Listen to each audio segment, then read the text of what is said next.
Hello every one. നമ്മൾ പഠിച്ചുകൊണ്ടിരുന്ന topic chapter 3.1 ആയിരുന്നു, തിയറി ഓഫ് ലീനിയർ ഇക്വേഷൻസ് എന്ന് പറഞ്ഞിട്ട്. അതിൽ തന്നെ 3.1.2 ഹോമോജീനിയസ് ഇക്വേഷൻസ് എന്ന് പറഞ്ഞ സബ്സെക്ഷൻ ആയിരുന്നു നമ്മൾ നോക്കിക്കൊണ്ടിരുന്നത്. അതിനകത്ത് വളരെ റെലവൻ്റ് ആയിട്ടുള്ളൊരു ടോപ്പിക്കാണ് linear dependence and linear independence എന്ന് പറയുന്നത്. സോ ഇത് ഒരുപാട് ഇമ്പോർട്ടൻസ് ഉള്ളത്, ഇനി അങ്ങോട്ട് നിങ്ങൾ മുന്നോട്ട് മാത്സ് പഠിക്കുകയാണെന്നുണ്ടെങ്കിൽ ഒക്കെ ഒരുപാട് കേൾക്കാൻ സാധ്യതയുള്ള ഒരു ടേമാണ് linear dependence and linear independence. So ഈ ഒരു ടെർമിനോളജിക്ക് എന്താണ് ഒരു ഡിഫറൻഷ്യൽ ഇക്വേഷനായിട്ട് റിലേഷൻ, അതിൻ്റെ സൊല്യൂഷനായിട്ട് ഇതെങ്ങനെയാണ് കണക്റ്റഡ് ആവണേ, എന്തിനാണ് ഇത് പഠിക്കണേ എന്നുള്ളതൊക്കെ നമ്മൾ ഈ ഒരു സെക്ഷനിൽ കവർ ചെയ്യും. സോ ഫസ്റ്റ് നമുക്ക് അതിൻ്റെ ഡെഫിനിഷൻ എന്താണെന്നുള്ളത് നോക്കാം. So linear dependence and independence definition 3.1.1 എന്താണെന്ന് വെച്ചാൽ, നമുക്കൊരു സെറ്റ് ഫംഗ്ഷൻസ് തന്നിട്ടുണ്ട്, F1 of x, F2 of x etcetera Fn of x എന്ന് പറഞ്ഞിട്ട്. ഈ സെറ്റ് ഓഫ് ഫംഗ്ഷൻസ് എപ്പോഴാണ് ലീനിയർലി ഡിപ്പെൻഡൻ്റ് ആവുക എന്നുള്ളതാണ് പറയുന്നത്. സോ ഒരു പെർട്ടിക്കുലർ ഇൻ്റർവെൽ ഐ തന്നിട്ടുണ്ട് കേട്ടോ. ഈ ഒരു പെർട്ടിക്കുലർ ഇൻ്റർവെൽ ഐയിൽ ഇപ്പോൾ നമ്മൾ കഴിഞ്ഞ ക്ലാസ്സിൽ പറഞ്ഞിട്ടുണ്ടായിരുന്നു, ഒരു സെറ്റ് ഫംഗ്ഷൻസ് തന്നിട്ടുണ്ടെങ്കിൽ അതിൻ്റെ ലീനിയർ കോമ്പിനേഷൻ എഴുതാൻ നമ്മൾ പഠിച്ചിട്ടുണ്ടായിരുന്നു അല്ലേ. ഒരു arbitrary constants C1 C2 etcetera Cn വെച്ചിട്ട് അതിൻ്റെ കോൺസ്റ്റൻറ്റ് മൾട്ടിപ്പിൾസിൻ്റെ സമ്മ് അല്ലേ. അപ്പോൾ ഓരോ ഫംഗ്ഷൻ്റെയും പെർട്ടിക്കുലർ കോൺസ്റ്റൻറ്റ് മൾട്ടിപ്പിൾസിൻ്റെ സമ്മ് നമ്മളിങ്ങനെ എഴുതി കഴിഞ്ഞാൽ ഇതിനെ നമ്മൾ ലീനിയർ കോമ്പിനേഷൻ എന്ന് പറയും. ഓക്കെ, അപ്പോൾ C1 F1 + C2 F2 + etcetera Cn Fn എന്ന് പറഞ്ഞിട്ട് തന്നിരിക്കുന്ന സെറ്റ് ഓഫ് ഫംഗ്ഷൻ്റെ ലീനിയർ കോമ്പിനേഷൻ എഴുതാണ്. ഈ ലീനിയർ കോമ്പിനേഷൻ ഈക്വൽ ടു 0 ആവണം for every x in the interval such that ഈ Cns എല്ലാം 0 ആകാൻ പാടില്ല. ഈ Cns എല്ലാം 0 ആവാതെ, അതായത് ഏതെങ്കിലും അറ്റ്ലീസ്റ്റ് ഒരു Cn എങ്കിലും ഒരു Ci എങ്കിലും നോൺ സീറോ ആയിട്ട് എക്സിസ്റ്റ് ചെയ്തിട്ട് ഈ സമ്മ് ഈക്വൽ ടു 0 ആവുകയാണ് for every X in that particular interval. അങ്ങനെയാണ് എന്നുണ്ടെങ്കിൽ നമുക്ക് ഈ സെറ്റ് ഓഫ് അതായത് ഈ set of functions F1 F2 etcetera Fn നമുക്ക് linearly dependent set of functions എന്നുള്ള പോലെ പറയാൻ പറ്റും. അതായത് നമുക്കിപ്പം F1 F2 എക്സെട്ര Fn എന്ന് പറഞ്ഞിട്ട് n ഫംഗ്ഷൻസ് തന്നിട്ടുണ്ട്. ഇത് ലീനിയർലി ഡിപ്പെൻഡൻ്റ് ആണോ ഇൻഡിപെൻഡൻ്റ് ആണോ എന്നുള്ളത് ചെക്ക് ചെയ്യാൻ വേണ്ടിയിട്ട് ഒന്നുമില്ല. ആർബിട്രറി കോൺസ്റ്റൻസ് എടുക്കുക, C1 C2 എക്സെട്ര Cn, എന്നിട്ട് ഈ ലീനിയർ കോമ്പിനേഷൻ ഫോം ചെയ്യാം. Okay, C1 F1 + C2 F2 + etcetera Cn Fn = 0 എന്ന് എഴുതുക. ഈ വാല്യൂ Ci's എല്ലാം 0 ആവാതെ അറ്റ്ലീസ്റ്റ് ഒരെണ്ണെങ്കിലും നോൺ സീറോ ആയിട്ട് എക്സിസ്റ്റ് ചെയ്യുമ്പോൾ കൂടി ഈ വാല്യൂ, ഈ ഒരു സം എന്ന് പറയുന്നത് ഈക്വൽ ടു 0 ആവുകയാണെന്നുണ്ടെങ്കിൽ, അതായത് ഏതൊരു X in this particular interval എടുത്താലും ഇങ്ങനെ ഏതോ ഒരു Ci നോൺ സീറോ ആയിട്ട് എക്സിസ്റ്റ് ചെയ്യുമ്പം ഈ ലീനിയർ കോമ്പിനേഷൻ 0 ആവുകയാണെന്നുണ്ടെങ്കിൽ നമുക്ക് ഈ set of functions F1 F2 etcetera Fn linearly dependent set of functions എന്നുള്ള പോലെ നമുക്ക് പറയാൻ പറ്റും. അപ്പോൾ ലീനിയർലി ഇൻഡിപെൻഡൻ്റ് ആകുമ്പോഴുള്ള കേസ് എന്തായിരിക്കും? ഒറ്റ കേസേ ഉള്ളൂ. ഇതേപോലെ ലീനിയർ കോമ്പിനേഷൻ എഴുതുക. ഇത് എപ്പോൾ 0 ആയിരിക്കണം?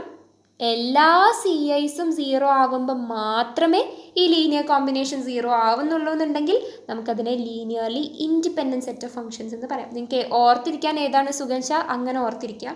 ഇപ്പോൾ ഐദർ ലീനിയർ ഇൻഡിപെൻഡൻ്റ് ഡെഫിനേഷൻ ഓർത്തിരിക്കുക, അങ്ങനെ അല്ലാന്നുണ്ടെങ്കിൽ ലീനിയർലി ഡിപ്പെൻഡൻ്റ് ആണ് എന്നുള്ളത് ഓർക്കുക, അല്ലെങ്കിൽ ലീനിയർ ഡിപ്പെൻഡൻസിൻ്റെ ഡെഫിനേഷൻ ഓർക്കുക. അതൊക്കെ സാറ്റിസ്ഫൈ ചെയ്യുന്നില്ല എന്നുണ്ടെങ്കിൽ, അതായത് എല്ലാ Ci'സും 0 ആകുമ്പോൾ മാത്രമേ ഈ ഫംഗ്ഷൻ ഈ ഒരു സമ്മ് 0 ആവുന്നുള്ളൂ എന്നുണ്ടെങ്കിൽ നമുക്ക് ലീനിയർലി ഇൻഡിപെൻഡൻ്റ് എന്ന് പറയാം. അറ്റ്ലീസ്റ്റ് ഒരാളെങ്കിലും നോൺ സീറോ ആയിട്ട് എക്സിസ്റ്റ് ചെയ്യുന്നുണ്ട് എന്നിട്ടും ഈ ലീനിയർ കോമ്പിനേഷൻ 0 ആവുന്നുണ്ടെന്നുണ്ടെങ്കിൽ നമ്മൾ ലീനിയർലി ഡിപ്പെൻഡൻ്റ് എന്ന് പറയും. അപ്പം നിങ്ങൾക്ക് ഏതാ ഓർത്തിരിക്കാൻ സുഖം എന്ന് വെച്ചാൽ അങ്ങനെ ഓർത്തിരിക്കുക. So linear dependence and linear independence ഇങ്ങനെയാണ് നമ്മൾ പറയാം. ഇപ്പോൾ നമ്മളെപ്പോഴാണ് സത്യത്തിൽ ഡിപ്പെൻഡൻസ് ഒക്കെ പറയാം? ഇപ്പോൾ ഇതിൽ ഏതെങ്കിലും നോൺ സീറോ ആയിട്ടും ഇത് 0 ആവുന്നുണ്ട്, അല്ലെങ്കിൽ എല്ലാം 0 ആകുമ്പോൾ, എല്ലാ കോൺസ്റ്റൻസും 0 ആകുമ്പോൾ മാത്രമേ ഈ സമ്മ് 0 ആവുള്ളൂ. ഇതൊക്കെ എന്താണ് എന്നുള്ളത് അറിയാൻ വേണ്ടി നമുക്ക് കുറച്ച് എക്സാമ്പിൾസ് നോക്കാം. അപ്പോൾ നിങ്ങൾക്ക് ഒന്നുകൂടി ക്ലിയർ ആവും ഇതെന്താ ഉദ്ദേശിക്കുന്നത് എന്നുള്ളത്. ശരിക്കും ഡിപ്പെൻഡൻസ് എന്ന് പറഞ്ഞു കഴിഞ്ഞാൽ നിങ്ങൾക്ക് അറിയാവുന്ന കാര്യം തന്നെയാണ്. അതാണിപ്പോൾ ഇവിടെ പറയുന്നത്. If 2 functions R linearly dependent എന്ന് പറഞ്ഞു കഴിഞ്ഞാൽ then one is simply a constant multiple of the other. സത്യത്തിൽ 2 ഫംഗ്ഷൻസ് ഡിപ്പെൻഡൻ്റ് ആണ് എന്ന് പറഞ്ഞു കഴിഞ്ഞാൽ ഒന്നിനെ മറ്റൊന്നിൻ്റെ കോൺസ്റ്റന്റ് മൾട്ടിപ്പിളായിട്ട് എഴുതാൻ പറ്റും എന്നുള്ള മീനിങ്ങാണ് വരുന്നത്. ഓക്കെ ആണല്ലോ. സോ അത്തരത്തിലുള്ള ഫംഗ്ഷൻസിനെയാണ് നമ്മൾ ലീനിയർലി ഡിപ്പെൻഡൻ്റ് എന്ന് പറയാം. നമ്മൾ ഈ ഒരു മെത്തേഡ് യൂസ് ചെയ്തിട്ട് അതിനെ ചെക്ക് ചെയ്യുകയാണ് ചെയ്യുക. ഓക്കെ, അപ്പോൾ ലീനിയർലി ഇൻഡിപെൻഡൻ്റ് ആണെന്നുണ്ടെങ്കിലോ ഒരിക്കലും ഒന്ന് മറ്റതിൻ്റെ കോൺസ്റ്റൻറ്റ് മൾട്ടിപ്പിൾ ആവില്ല. അത് എൻറ്റയർലി ഇൻഡിപെൻഡൻറ്റ് ഫംഗ്ഷൻസ് ആണ് എന്നുള്ള പോലെ നമുക്ക് പറയാൻ പറ്റും. ആ ടേം സൂചിപ്പിക്കും പോലെ തന്നെ നമുക്ക് പറയാൻ പറ്റും. ഓക്കെ, അപ്പോൾ ഒന്ന് മറ്റേതിൻ്റെ കോൺസ്റ്റൻറ്റ് മൾട്ടിപ്പിൾ എന്ന് പറഞ്ഞു കഴിഞ്ഞാൽ ഒന്ന് മറ്റേതിനെ ഡിപ്പെൻഡ് ചെയ്യുന്നുണ്ടെന്ന് നമുക്ക് പറയാം. അത്തരത്തിൽ വരുമ്പോൾ അത് ലീനിയർലി ഡിപ്പെൻഡൻ്റ് ആണ്. പക്ഷേ ഒന്ന് മറ്റേതിനെ ഡിപ്പെൻഡ് ചെയ്യുന്നില്ല എന്നുണ്ടെങ്കിൽ നമ്മൾ ലീനിയർലി ഇൻഡിപെൻഡൻ്റ് എന്ന് പറയും. അങ്ങനെയാണെങ്കിൽ ഒന്ന് മറ്റേതിൻ്റെ കോൺസ്റ്റൻറ്റ് മൾട്ടിപ്പിൾ ആയിക്കൊള്ളുന്ന ഇല്ല, ആവില്ല. ഓക്കെ, ഇനി അത്തരത്തിലുള്ള ഫംഗ്ഷൻസിൻ്റെ എക്സാമ്പിളാണ് പറയുന്നത്. ലീനിയർലി ഡിപ്പെൻഡൻറ്റ് ഫംഗ്ഷൻസിൻ്റെ എക്സാമ്പിൾ പറയുകയാണ്. ഇവിടെ 4 ഫംഗ്ഷൻ തന്നിട്ടുണ്ട്. f1 cos square x തന്നിട്ടുണ്ട്, f2 sin square x തന്നിട്ടുണ്ട്, f3 sec square x and f4 tan square x തന്നിട്ടുണ്ട്. ഇത് ലീനിയർലി ഡിപ്പെൻഡൻ്റ് ആണ് ഇവർ പറയുന്നത്. അതെങ്ങനെയാണ് വരുന്നത് എന്നുള്ളത് നോക്കാം. ലീനിയർലി ഡിപ്പെൻഡൻ്റ് ആണോ ഇൻഡിപെൻഡൻ്റ് ആണോ എന്നുള്ളത് ചെക്ക് ചെയ്യാൻ വേണ്ടിയിട്ട് നമ്മൾ അതിൻ്റെ ലീനിയർ കോമ്പിനേഷൻ എഴുതിയിട്ടോ. c1 cos square x plus c2 sin square x plus c3 sec square x plus c4 tan square x is equal to 0 എന്ന് എഴുതി. ഇനി ഇത് ആക്ച്വലി ഈ ci's ഒക്കെ 0 ആവുമ്പോൾ മാത്രമേ ഈ ഒരു സമ്മ് 0 ആവുള്ളൂ എന്നാണെന്നുണ്ടെങ്കിൽ നമുക്ക് ഈ ഫംഗ്ഷൻസ് ഒക്കെ ലീനിയർലി ഇൻഡിപെൻഡൻ്റ് ആണെന്നുള്ളത് പറയാം. പക്ഷേ ഇതിൽ ഏതെങ്കിലും നോൺ സീറോ ci's എടുത്താലും ഈ സമ്മ് 0 ആവുന്നുണ്ടെന്നുണ്ടെങ്കിൽ അത് ലീനിയർലി ഡിപ്പെൻഡൻ്റ് എന്ന് പറയാം. അങ്ങനെയല്ലേ നമ്മൾ ഡെഫിനിഷൻ പഠിച്ചത്. അപ്പോൾ ഇവിടെ നമുക്ക് നോൺ സീറോ ci's കിട്ടുന്നുണ്ട് സച്ച് ദാറ്റ് ഈ വാല്യൂസ് ഈ സമ്മ് 0 ആവുന്നതായിട്ട്. അതുകൊണ്ടാണ് ഇതിനെ ലീനിയർലി ഡിപ്പെൻഡൻ്റ് എന്ന് പറഞ്ഞത്. ഇനിയിപ്പോൾ ഈ നോൺ സീറോ വാല്യൂസ് കിട്ടിയത് എങ്ങനെയാണെന്നുള്ളത് നിങ്ങൾക്ക് ഡയറക്റ്റ് നോക്കിയാൽ തന്നെ പറയാൻ പറ്റും. നമ്മൾ ഐഡൻറ്റിറ്റീസ് പഠിച്ചിട്ടുണ്ടല്ലോ അല്ലേ. c1 cos square x plus c2 sin square x. ഇപ്പോൾ c1ഉം c2 1 ആവുക എന്ന് പറഞ്ഞു കഴിഞ്ഞാൽ ഈ സമ്മ് എന്താവും? cos square x plus sin square x ആവും. നമ്മൾ ഐഡൻറ്റിറ്റി പഠിച്ചിട്ടുണ്ട് cos square x plus sin square x 1 ആണ് എന്നുള്ളത്. അപ്പോൾ c1 c2 1 ആയാൽ ഈ ഒരു എൻറ്റയർ ടേം 1 ആയി മാറും.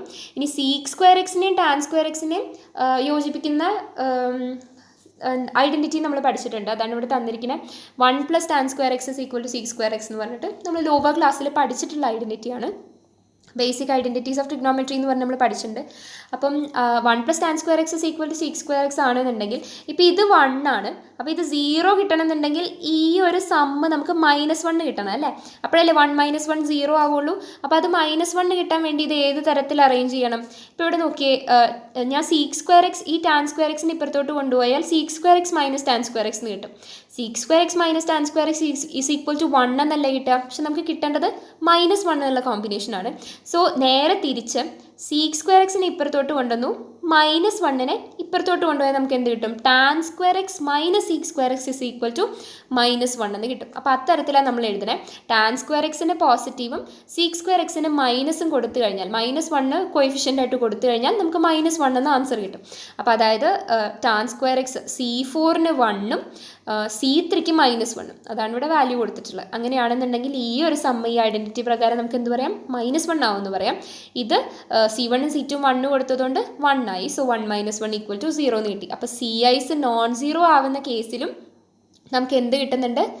ഇപ്പോൾ ഈ ci's നോൺ സീറോ ആവുന്ന കേസിലും ഈ ഒരു ലീനിയർ കോമ്പിനേഷൻ 0 ആയി മാറുന്നുണ്ട് എന്നുള്ളത് പറയാൻ പറ്റും. അതായത് ഈ ഫങ്ഷൻസ് ലീനിയർലി ഡിപ്പെൻഡൻറ്റ് ഫങ്ഷൻസ് ആണെന്നുള്ളത് പറയാൻ പറ്റും. ഓക്കെ, ഇനി ലീനിയർലി ഡിപ്പെൻഡൻറ്റ് ഫങ്ഷൻസിന് ഒരു എക്സാമ്പിളും കൂടി ഉണ്ട്. f1 is equal to √x plus 5, f2 √x plus 5x, f3 x minus 1, f4 x square. അപ്പോൾ ഇതിൻ്റെ ലീനിയർ കോമ്പിനേഷൻ ഇപ്പോൾ നമ്മൾ വേറൊരു ഡെഫിനേഷൻ കൂടി പറഞ്ഞിട്ടുണ്ടായിരുന്നു.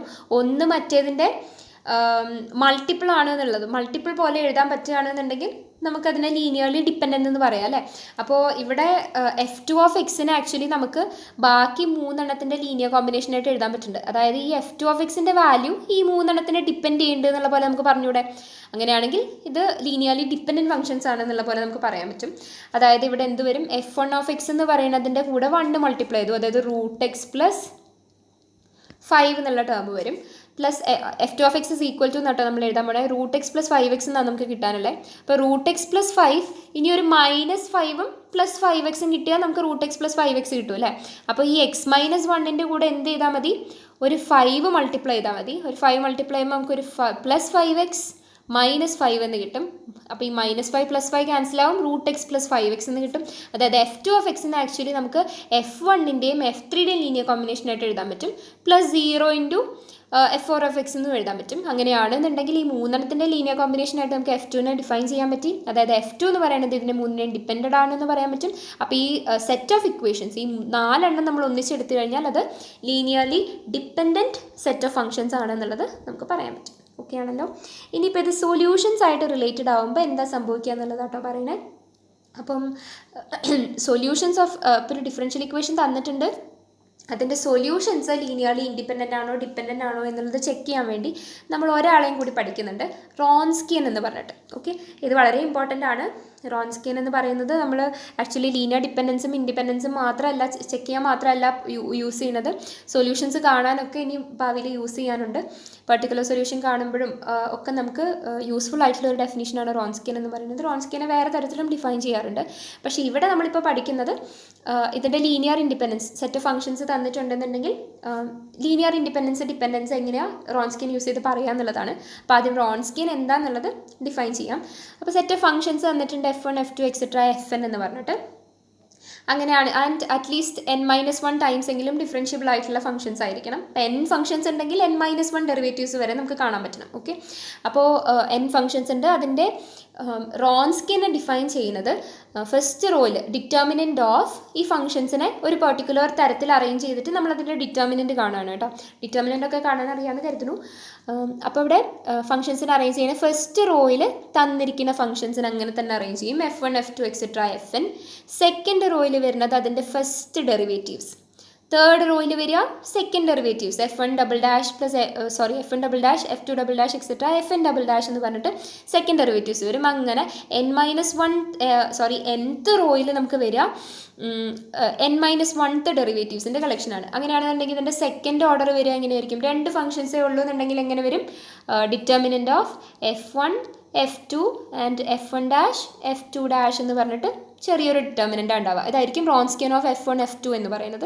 സോ ഇത്തരത്തിലാണ് ആക്ച്വലി നമ്മൾ റോൺസ്കിയനെ ഡിഫൈൻ ചെയ്യുന്നത്. ഇനി റോൺസ്കിയൻ യൂസ് ചെയ്തിട്ട് നമ്മൾ ലീനിയർലി ഇൻഡിപെൻഡൻ്റ് ആണോ, ഒരു സൊല്യൂഷൻ തന്നിരിക്കുന്ന സൊല്യൂഷൻസ് ലീനിയർലി ഡിപ്പെൻഡൻറ്റ് സെറ്റ് ആണോ എന്നുള്ളതൊക്കെ നമുക്ക് പറയാൻ പറ്റും. അപ്പോൾ ആ കേസ് പറയാണ്. സോ തിയറം 3.1.3 ഇമ്പോർട്ടൻ്റ് ആണ് കേട്ടോ. Criterion for linearly independent solutions. Let y1, y2, etc. yn be n solutions of a homogeneous linear nth order differential equation on an interval I. Then the set of solutions is linearly independent on I if and only if Wronskian is non-zero for every x in the interval. So ഇത്രയേ ഉള്ളൂ. ഒരു set of solutions നമുക്ക് തന്നിട്ടുണ്ട്. ഒരു nth order homogeneous differential equation നമ്മുടെ കയ്യിലുണ്ട്. അതിൻ്റെ set of solutions solutions നമ്മുടെ കയ്യിലുണ്ട്, y1 y2 എക്സെട്ര yn. ഈ set of solutions linearly independent ആണോ ഒരു പെർട്ടിക്കുലർ ഇൻ്റർവെല്ലിൽ എന്നുള്ളത് നോക്കാൻ വേണ്ടിയിട്ട് അതിൻ്റെ റോൺസ്കിയൻ കണ്ടാൽ മതി. അതിൻ്റെ റോൺസ്കിയൻ ഈ ഇൻ്റർവെല്ലിലെ ഏതൊരു പോയിന്റ് എടുത്തു കഴിഞ്ഞാലും നോൺ സീറോ വാല്യൂ ആണ് എടുക്കുന്നതെങ്കിൽ നമുക്ക് ഈ set of solutions linearly independent solutions ആണെന്നുള്ളത് പറയാൻ പറ്റും. Okay, so set of solutions linearly independent ആണോ എന്നുള്ളത് ചെക്ക് ചെയ്യാൻ ഇത് നോക്കിയാലും മതി. റോൺസ്കിയൻ നോൺ സീറോ ആവുന്നുണ്ടോ എന്നുള്ളത് നോക്കിയാലും മതിയാവും. ഓക്കെ, ഇനി ഇത്തരത്തിൽ ഒരു nth ഓർഡർ ഡിഫറൻഷ്യൽ ഇക്വേഷൻ്റെ nth order homogeneous linear differential ഇക്വേഷൻ്റെ ലീനിയർലി ഇൻഡിപെൻഡൻറ്റ് സൊല്യൂഷൻസിൻ്റെ കളക്ഷൻ എന്ന് പറയുന്നതിനാണ് നമ്മൾ ഫണ്ടമെൻ്റൽ സെറ്റ് ഓഫ് സൊല്യൂഷൻസ് എന്ന് പറയാം. Okay, so any set y1 y2 etc. yn of n linearly independent solutions of a homogeneous linear nth order differential equation on an interval I is said to be fundamental set of solutions of the interval. അപ്പോൾ fundamental set of solutions എന്ന് പറഞ്ഞു കഴിഞ്ഞാൽ ഏതോ ഒരു set of solutions അല്ല, ഏതെങ്കിലും random set of സൊല്യൂഷൻസിന് നമ്മൾ fundamental set of solutions എന്ന് പറയില്ല. അപ്പോൾ ഇനി നിങ്ങൾ എവിടെയെങ്കിലും fine fundamental set of solutions എന്നൊക്കെ പറയുകയാണെങ്കിൽ, അല്ലെങ്കിൽ check if the given set of solutions ആ ഫണ്ടമെൻ്റൽ സെറ്റ് ഓഫ് സൊല്യൂഷൻസ് എന്നൊക്കെ പറയുകയാണെന്നുണ്ടെങ്കിൽ അതിൻ്റെ മീനിങ് അത് ലീനിയർലി ഇൻഡിപെൻഡൻറ്റ് സൊല്യൂഷൻ ആണ് എന്നുള്ളതാണ്. ഓക്കെ, തന്നിരിക്കുന്ന homogeneous linear nth order differential ഇക്വേഷൻ്റെ ലീനിയർലി ഇൻഡിപെൻഡൻറ്റ് സൊല്യൂഷൻസിനെയാണ് നമ്മൾ ഫണ്ടമെൻ്റൽ സെറ്റ് ഓഫ് സൊല്യൂഷൻസ് എന്ന് പറയാം. ഓക്കെ, അപ്പോൾ ഇനി അങ്ങോട്ട് linearly independent set of solutions എന്നൊന്നും പറയില്ല, ഫണ്ടമെൻ്റൽ സെറ്റ് ഓഫ് സൊല്യൂഷൻസ് എന്നേ പറഞ്ഞു പോകുള്ളൂ. സോ അതിൻ്റെ മീനിങ് അത് ലീനിയർലി ഇൻഡിപെൻഡൻറ്റ് സൊല്യൂഷൻസ് ആണ് എന്നുള്ളതാണ്. ഓക്കെ, ഇനി അത്തരത്തിലൊരു ഫണ്ടമെൻ്റൽ സെറ്റ് ഓഫ് സൊല്യൂഷൻസ് എപ്പോഴാണ് എക്സിസ്റ്റ് ചെയ്യുക എന്നുള്ള കാര്യമാണ് എക്സിസ്റ്റൻസ് ഓഫ് ഫണ്ടമെൻ്റൽ സെറ്റ് എന്ന് പറയുന്നത്. തിയറം 3.1.4 അത് വേറെ ഒന്നുമില്ല, ഏതൊരു homogeneous nth order linear differential equation എടുത്താലും ഒരു പെർട്ടിക്കുലർ ഇൻ്റർവെൽ ഐയിൽ അതിന് എന്തായാലും ഒരു fundamental set of solutions exist ചെയ്യും എന്നുള്ളതാണ് പറയുന്നത്. There exist a fundamental set of solutions for the homogeneous nth order linear differential equation on an interval I. എപ്പോഴും അത് എക്സിസ്റ്റ് ചെയ്യും എന്നുള്ളത് പറയാൻ പറ്റും.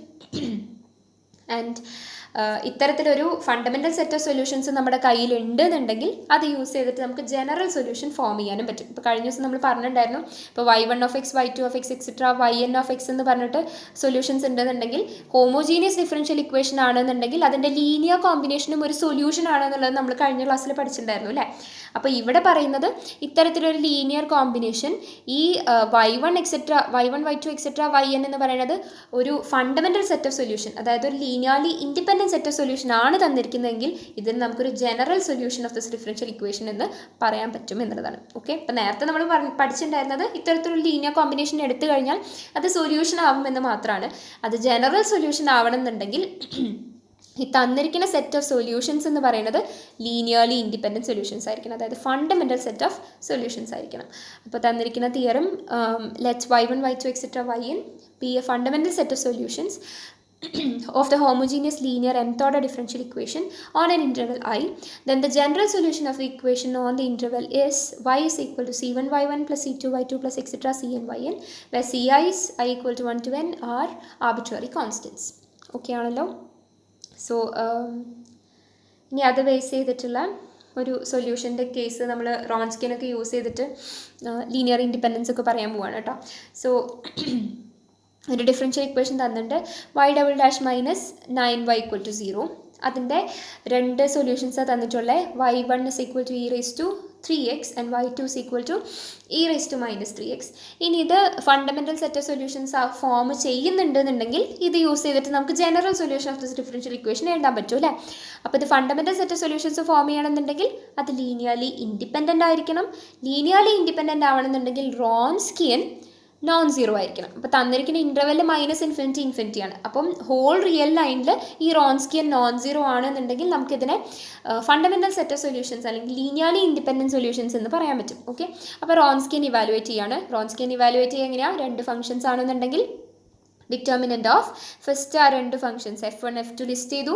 പിന്നെ അതിൻ്റെ തൊട്ട് താഴെയായിട്ട് അതിൻ്റെ കറസ്പോണ്ടിങ് ഡെറിവേറ്റീവ്സാണ് നമ്മൾ എഴുതുക. അപ്പോൾ e⁻3x ഡെറിവേറ്റീവ് 3e⁻3x വരും. e⁻−3x ഡെറിവേറ്റീവ് -3e⁻3x എന്ന് വരും. ഇനി ഇതിൻ്റെ ഡിറ്റർമിനൻ്റ് എങ്ങനെയാണ് കാണുക? ഇതിൻ്റെ രണ്ടിൻ്റെയും പ്രോഡക്റ്റ് മൈനസ് ഈ രണ്ടെണ്ണത്തിൻ്റെ പ്രോഡക്റ്റ് അല്ലേ. അതായത് എന്താ വരിക? e⁻3x into -e⁻−3x. അപ്പോൾ e⁻3x ഇൻറ്റു -3e⁻−3x എന്ന് പറഞ്ഞു കഴിഞ്ഞാൽ എന്താ വരിക?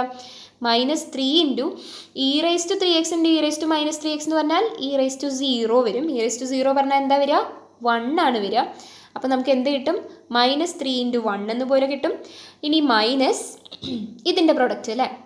ഇതിൻ്റെ പ്രൊഡക്റ്റ് വരിക 3 into e⁻3x into e⁻−3x. e⁻3x into e⁻−3x എന്ന് പറഞ്ഞു കഴിഞ്ഞാൽ അത് വീണ്ടും e⁻0 1 തന്നെയാണ് വരിക. പിന്നെ ബാക്കിയുള്ളത് 3 ആണ്. സോ -3 എന്ന് വരും, വിച്ച് ഇസ് -6. -6 എന്ന് പറയുന്നത് കോൺസ്റ്റൻ്റ് ആണ്, അതൊരിക്കലും 0 ആവുമില്ല അല്ലേ. അപ്പോൾ നമുക്ക് എന്ത് പറയാം? -6 is not equal to 0 all the time. അപ്പോൾ ഈ ഇൻ്റർവെല്ലിൽ ഏത് എക്സിൻ്റെ വാല്യൂ എടുത്തു കഴിഞ്ഞാലും -6 എന്ന് പറഞ്ഞിട്ട് നമുക്ക് റോൺസ്കിയൻ കിട്ടണേ. റോൺസ്കിയൻ ഒരിക്കലും 0 ആവുന്നില്ല. അങ്ങനെയാണെന്നുണ്ടെങ്കിൽ ഈ തന്നിരിക്കുന്ന രണ്ട് സൊല്യൂഷൻ എന്ന് പറയുന്നത് fundamental set of solutions form ചെയ്യും, അതായത് ലീനിയർലി ഇൻഡിപെൻഡൻറ്റ് സൊല്യൂഷൻസ് ആയിരിക്കും എന്നുള്ളത് പറയാൻ പറ്റും. അങ്ങനെയാണെന്നുണ്ടെങ്കിൽ ഫണ്ടമെൻ്റൽ സൊല്യൂഷൻസ് ആണെന്നുണ്ടെങ്കിൽ നമുക്ക് എന്ത് പറയാം? y is equal to c1 e⁻3x plus c2 e⁻−3x എന്ന് പറഞ്ഞ linear combination of these solutions എന്ന് പറയുന്നത് ഈ തന്നിരിക്കുന്ന ഡിഫറൻഷ്യൽ ഇക്വേഷൻ്റെ ജനറൽ സൊല്യൂഷൻ ആണ് എന്നുള്ളത് നമുക്ക് പറയാൻ പറ്റും. ഓക്കെ ആണല്ലോ. സോ ഇനി A solution obtained from A general solution, അതായത് ഒരു ജനറൽ സൊല്യൂഷൻ ഇപ്പം നമുക്ക് കിട്ടി. ഇപ്പോൾ തൊട്ട് മേലത്തെ എക്സാമ്പിളിൽ നമുക്കൊരു ജനറൽ സൊല്യൂഷൻ കിട്ടിയിട്ടുണ്ടായിരുന്നു. c1 e⁻3x plus c2 e⁻−3x എന്ന് പറഞ്ഞിട്ട് തന്നിരിക്കുന്ന ഡിഫറൻഷ്യൽ ഇക്വേഷൻ്റെ ഒരു സൊല്യൂഷൻ കിട്ടിയിട്ടുണ്ടായിരുന്നു. ഇനി ആ സൊല്യൂഷൻ എന്ന് ഒരു പെർട്ടിക്കുലർ സൊല്യൂഷൻ അവർ ഡിറൈവ് ചെയ്യാണ്. 4 sin h3x മൈനസ് 5 e⁻3x എന്ന് പറഞ്ഞിട്ട്. നിങ്ങൾക്കറിയാം sin hxനെ നമുക്ക് എങ്ങനെ ഡിഫൈൻ ചെയ്യാം? e⁻x മൈനസ് e⁻−x/2 എന്ന് എഴുതാം. അപ്പോൾ sin h3xന് actually e⁻3x minus e⁻−3x/2 എന്ന് എഴുതാം. സോ ഇത് പറയുന്നതൊന്നുമില്ല, നമ്മൾ ഇങ്ങനൊരു സൊല്യൂഷൻ ആക്ച്വലി നേരത്തെ തന്നിരുന്ന നമ്മൾ തൊട്ട് മുമ്പ് സോൾവ് ചെയ്ത ഡിഫറൻഷ്യൽ ഇക്വേഷൻ്റെ, നമ്മൾ സോൾവ് ചെയ്തിട്ടില്ല, തൊട്ട് മുമ്പത്തെ ക്വസ്റ്റ്യനിൽ തന്നിട്ടുണ്ടായിരുന്ന ഡിഫറൻഷ്യൽ ഇക്വേഷൻ്റെ ഒരു സൊല്യൂഷനാണ് ഈ തന്നിരിക്കുന്ന വൈയും. അങ്ങനെയാണെന്നുണ്ടെങ്കിൽ അതിൻ്റെ ജനറൽ സൊല്യൂഷനാണ് നമുക്കിവിടെ കിട്ടിയത്. അപ്പോൾ ഈ ജനറൽ സൊല്യൂഷനിൽ ഈ സൊല്യൂഷൻ റെഡ്യൂസ് ചെയ്യാൻ പറ്റുമല്ലോ. അപ്പോൾ C1 C2നും എന്ത് വാല്യൂ കൊടുത്താലാണ് ഈ സൊല്യൂഷൻ കിട്ടുക എന്നുള്ളത് നോക്കുവാണ്. അപ്പോൾ C1 2ഉം C2ന് -7ഉം കൊടുത്തു കഴിഞ്ഞാലാണ് ഇത് കിട്ടുക എന്നുള്ളതാണ് പറയുന്നത്. ഇതൊന്ന് ജസ്റ്റ് നിങ്ങൾ വെരിഫൈ ചെയ്ത് നോക്കുക കേട്ടോ, ഇതിങ്ങനെ കിട്ടണില്ലേ എന്നുള്ളത്. അപ്പോൾ sin h 3xൻ്റെ ഡെഫിനിഷനിലേക്ക് ഇതിനെ ഒന്ന് കൺവേർട്ട് ചെയ്തിട്ട് ഈ ഒരു ഫോമിലേക്ക് ഒന്ന് അറേഞ്ച് ചെയ്ത് എടുത്തതാണ്, അത്രയേ ഉള്ളൂ. ഇനി general solution of A homogeneous differential equation. So the functions y1 is equal to e raised to x, y2 is equal to e raised to 2x and y3 is equal to e raised to 3x. ഇങ്ങനെ 3 functions തന്നിട്ടുണ്ട്. വീണ്ടും ഇതിനെ use ചെയ്തിട്ട് ഇപ്പോൾ ഈ 3 solutions ഈ ഒരു differential ഇക്വേഷന് തന്നിട്ടുണ്ട്. ഈ 3 solutions fundamental set of solutions form ചെയ്യുകയാണെന്നുണ്ടെങ്കിൽ നമുക്ക് ഇത് യൂസ് ചെയ്തിട്ട് ജനറൽ സൊല്യൂഷൻ കാണാൻ കഴിയും എന്നുള്ളത് നമ്മളിപ്പോൾ പറഞ്ഞിട്ടുണ്ടായിരുന്നു. അപ്പോൾ അത് fundamental set of solutions form ചെയ്യണമെങ്കിൽ ലീനിയർലി ഇൻഡിപെൻഡൻ്റ് ആയിരിക്കണം. ലീനിയർലി ഇൻഡിപെൻഡൻ്റ് ആവണമെന്നുണ്ടെങ്കിൽ റോൺസ്കിയൻ നോൺ സീറോ ആയിരിക്കണം അല്ലേ. അപ്പോൾ എവിടേക്കാണ് -∞ to ∞ എന്ന് പറഞ്ഞ ഇൻ്റർവെല്ലിൽ റോൺസ്കിയൻ നോൺ സീറോ ആണോ എന്നുള്ളത് നമ്മൾ ചെക്ക് ചെയ്യാൻ പോവുകയാണ്. ഇപ്പോൾ റോൺസ്കിയൻ കാണാൻ ഇപ്പോൾ ഫസ്റ്റ് റോയിൽ നമ്മൾ എഴുതുക 3 ഫംഗ്ഷൻസ് ആണ്. e raised to x, e raised to 2x, e raised to 3x എഴുതി. തൊട്ട് താഴെയായിട്ട് അതിൻ്റെ ഫസ്റ്റ് ഡെറിവേറ്റീവ്സ് എഴുതും. p raised to xൻ്റെ derivative e raised to x തന്നെയാണ്. e raised to 2xൻ്റെ derivative 2e raised to 2x വരും. e raised to 3xൻ്റെ derivative 3e raised to 3x വരും. ഇനി അതിൻ്റെ താഴെയായിട്ട് ഈ സെക്കൻഡ് റോയിലുള്ളതിൻ്റെ ഫസ്റ്റ് ഡെറിവേറ്റീവ്സ് വരും. അതായത് e raised to xൻ്റെ derivative e raised to x തന്നെ വരും. 2e raised to 2xൻ്റെ derivative 4e raised to 2x വരും. 3e raised to 3xൻ്റെ derivative 3 × 3e raised to 3x, അതായത് 9e raised to 3x എന്ന് വരും. അതായത് ഇങ്ങനെയാണ് നമുക്ക് റോൺസ്കിയൻ കിട്ടുക. അപ്പോൾ ഇനി ഇതിൻ്റെ ഡിറ്റർമിനൻറ്റ് വാല്യൂ കാണുമ്പോൾ അതൊന്ന് ജസ്റ്റ് കണ്ട് നോക്കുക, എക്സ്പാൻഡ് ചെയ്തിട്ട് ഡിറ്റർമിനൻറ്റ് വാല്യൂ കാണുമ്പോൾ 2e raised to 6x എന്നാണ് കിട്ടുക. എക്സ്പൊണൻഷ്യൽ ഫംഗ്ഷൻ നിങ്ങൾക്ക് അറിയാം, exponential function is never zero അല്ലേ. ഇതൊരിക്കലും സീറോ വാല്യൂ എടുക്കില്ല. അതായത് റിയൽ വാല്യൂസിന് എക്സ് റിയൽ നമ്പർ ആണെന്നുണ്ടെങ്കിൽ ഒരിക്കലും എക്സ്പൊണൻഷ്യൽ ഫംഗ്ഷൻ സീറോ ആവില്ല. അപ്പോൾ എക്സ്പൊണൻഷ്യൽ ഫംഗ്ഷൻ സീറോ ആവില്ല എന്ന് പറഞ്ഞു കഴിഞ്ഞാൽ ഈ ഒരു ടേം ഒരിക്കലും സീറോ ആവില്ല എന്ന് പറഞ്ഞൂടെ. അപ്പോൾ -∞ അതായത് ഹോൾ റിയൽ ലൈന് ഞാൻ എടുക്കുമ്പം അതിൽ എവിടെയും ഈ ഫംഗ്ഷൻ സീറോ ആവുന്നില്ല എന്നുള്ളത് പറയാൻ പറ്റും. അങ്ങനെയാണെന്നുണ്ടെങ്കിൽ ഈ തന്നിരിക്കുന്ന സെറ്റ് ഓഫ് സൊല്യൂഷൻസ് എന്ന് പറയുന്നത് ഒരു fundamental set of solutions form ചെയ്യും എന്നുള്ളത് പറയാം. Fundamental set of solutions form ചെയ്താൽ നമുക്കത് യൂസ് ചെയ്തിട്ട് ഒരു ജനറൽ സൊല്യൂഷൻ ഫോം ചെയ്യാൻ പറ്റും. അതായത് C1 y1 + C2 y2 + C3 y3 എന്നുള്ള പോലെ എഴുതാം. അതായത് C1 e raised to x + C2 e raised to 2x + C3 e raised to 3x എന്നുള്ള പോലെ നമുക്ക് എഴുതാൻ പറ്റും. സോ -∞ ഇതൊരു fundamental set of solutions form ചെയ്യുന്നതുകൊണ്ട് നമുക്ക് ഇതിനകത്ത് നിന്നൊരു ജനറൽ സൊല്യൂഷൻ റെഡ്യൂസ് ചെയ്തെടുക്കാൻ പറ്റും എന്നുള്ളത് പറയാൻ പറ്റും. So that's all for today. ഇനി അടുത്ത ക്ലാസ്സിൽ നമുക്ക് നോൺ ഹോമോജീനിയസ് ഡിഫറൻഷ്യൽ ഇക്വേഷൻ്റെ കേസിൽ എന്തൊക്കെയാണ് വരിക എന്നുള്ളത് പഠിക്കാം. Thank you.